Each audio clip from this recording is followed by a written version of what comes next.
युथेड फाउंडेशनच्या वतीनं आज कोल्हापुरात व्यवसाय वृद्धी स्पर्धात्मक कार्यक्रम पार पडला। त्यामध्ये अनेक महिलांनी आपल्या व्यवसायाचं सादरीकरण केलं।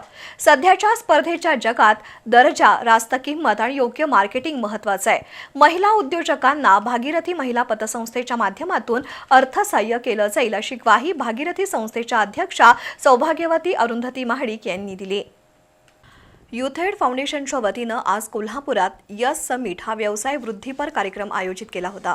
या कार्यक्रमाला भागीरथी संस्थेच्या अध्यक्षा सौभाग्यवती अरुंधती महाडिक, सायबरच्या समाजकार्य विभागाचे प्राध्यापक दीपक भोसले, संतोष शेळके, सुशांत पाटोळे, तृप्ती दिंडे, मुक्ता भोसले यांची प्रमुख उपस्थिती होती।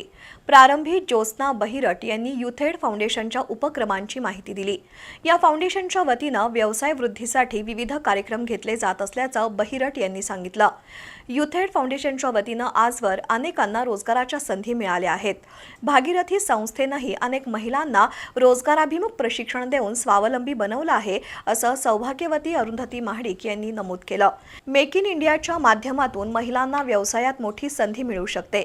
भागीरथी पतसंस्थेच्या वतीनं उद्योजक महिलांना अर्थसहाय्य केलं जाईल, तसंच महिलांसाठी असलेल्या केंद्र सरकारच्या योजनांचा लाभ मिळवून देऊ अशी ग्वाही सौभाग्यवती अरुंधती महाडिक यांनी दिली।